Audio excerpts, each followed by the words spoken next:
오늘 본문 말씀에 보면 크게 두 가지 내용이 나옵니다. 이제 방언을 말하는 자에게는 방언을 통역할 수 있기를 구하면서 기도해야 하는 것과, 또 방언과 예언을 비교하면서 예언이 더 방언보다 유익한 것에 대해서 말씀하고 있습니다. 우리가 계속 고린도 교회를 살펴보고 있지만 고린도 교회에는 여러 가지 문제들이 있었습니다. 특별히 이 은사에 대한 문제들이 있었던 것이죠. 그리고 그 은사에 대해서 사도 바울은 계속해서 어떻게 해야 하며 그것이 교회의 유익이 되기 위해서 어떻게 사용되어져야 하는지를 계속 말씀해주고 있습니다. 오늘 본문 말씀을 시작하면서 13절에 방언을 말하는 자들에게 방언을 통역할 수 있도록 기도해야 한다고 말씀하고 있습니다. 왜냐하면 14절에 내가 만일 방언으로 기도하면 나의 영이 기도하거니와 나의 마음은 열매를 맺지 못하리라. 방언이 무엇인지를 설명해 주는 것이죠. 방언은 영으로 하는 기도인 것을 말씀해 주고 있습니다. 하지만 그렇게 영으로 계속 기도한다 보면 우리의 마음에는 열매가 맺지 못한다고 말씀합니다. 여기서 마음은 그냥 우리가 생각하는 그런 감정적인 것이 아니라 우리의 이성이나 우리의 지성 같은 그런 생각의 영역에 대한 것을 가리키는 단어입니다. 다시 말하면 우리의 영은 기도하지만 우리의 이성은 방언 기도를 알아듣지 못한다는 것을 말씀하는 것입니다. 우리가 방언 기도할 때 잘 생각해 보실 수 있죠.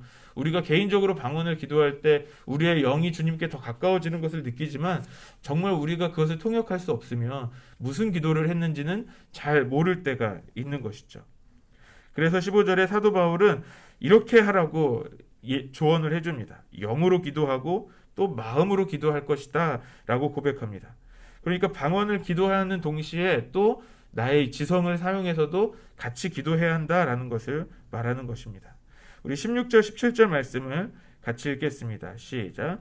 그렇지 아니하면 네가 영으로 축복할 때에 알지 못하는 처지에 있는 자가 내가 무슨 말을 하는지 알지 못하고 내 감사에 어찌 아멘하리요. 너는 감사를 잘하였으나 그러나 다른 사람은 덕세움을 받지 못하리라.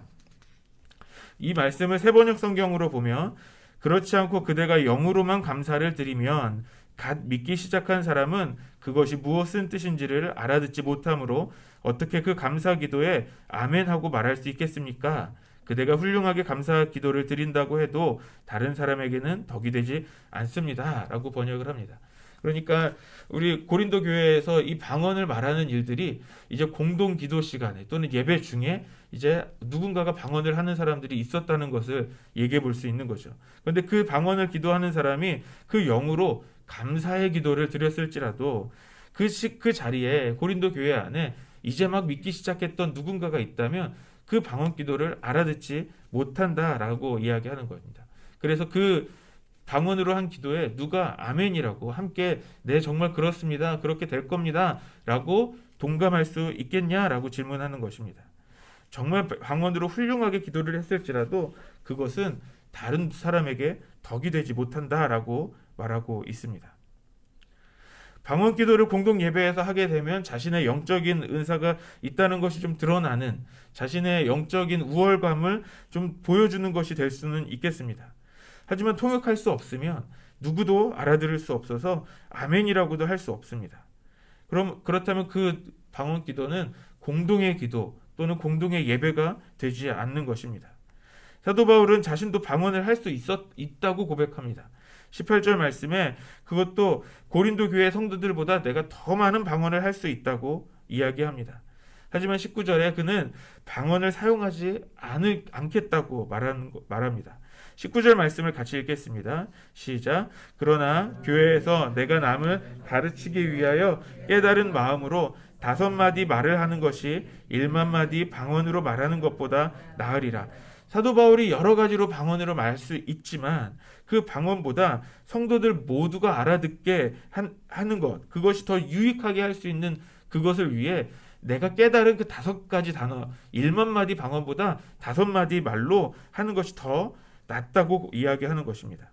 우리가 잘 아는 것처럼 은사는 교회의 유익을 더하기 위한 것입니다.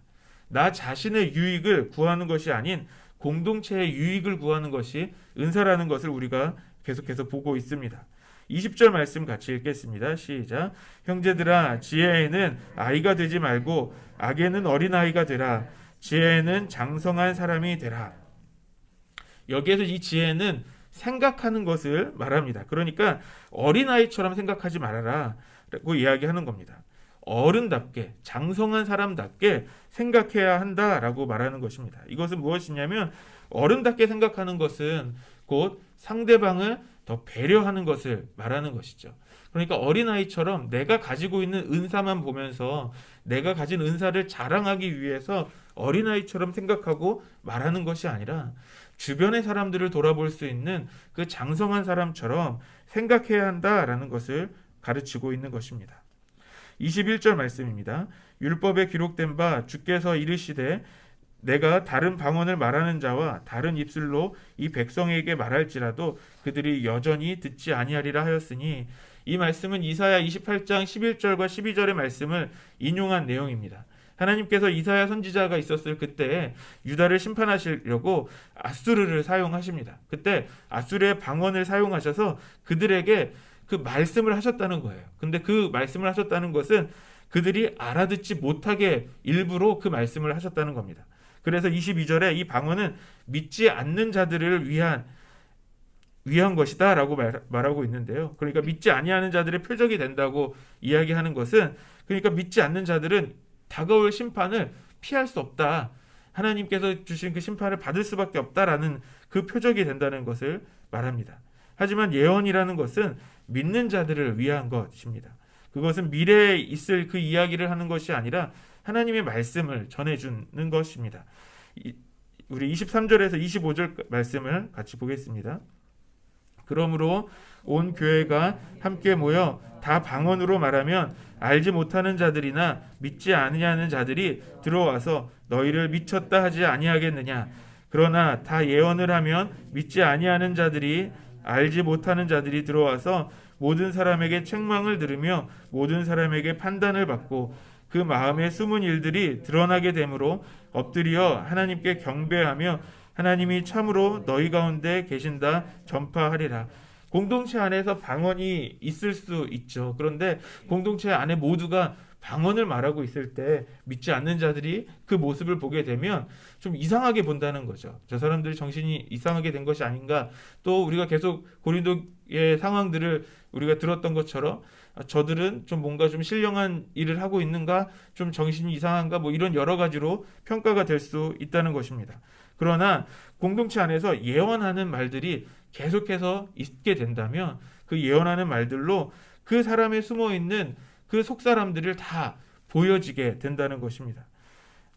이것은 믿는 자들뿐만이 아니라 믿지 않는 자들에게도 그 책망의 말씀으로 자신의 죄를 뉘우치고 하나님 앞에 엎드려서 경배하게 되는 것이 됩니다. 다시 말해서 죄에서 돌이키게 되는 것이죠. 그래서 방언보다는 예언하는 것이 어떻게 보면 공동체에 더 유익이 된다라고 말하고 있는 것입니다. 오늘 본문 말씀을 통해서 우리에게 주시는 말씀은 성령의 은사를 행할 수 있는 우리는 그런 어른이 되어야 한다라는 것입니다. 이것은 우리가 어린아이처럼 내가 가지고 있는 나의 은사를 자랑하면서 내가 가진 이 은사만이 전부인 것처럼 보는 것이 아닌 옆에 함께하고 있는 공동체의 한 사람 한 사람을 배려하고 내가 가진 은사만을 주장하는 것이 아닌 그 사람을 도와주는 그 덕이 되는 그런 어른이 되어야 한다는 것을 말씀해 주고 있습니다. 오늘 우리가 할 수 있는 은사는, 우리가 지금 가지고 있는 은사는 내가 스스로 얻은 은사가 아닙니다. 오직 우리가 주님으로부터 받은 것입니다. 그것은 분명한 목적이 있습니다. 우리가 잘하는 것처럼 나의 유익을 구하는 것이 아닙니다. 교회의 유익을 구하는 것입니다.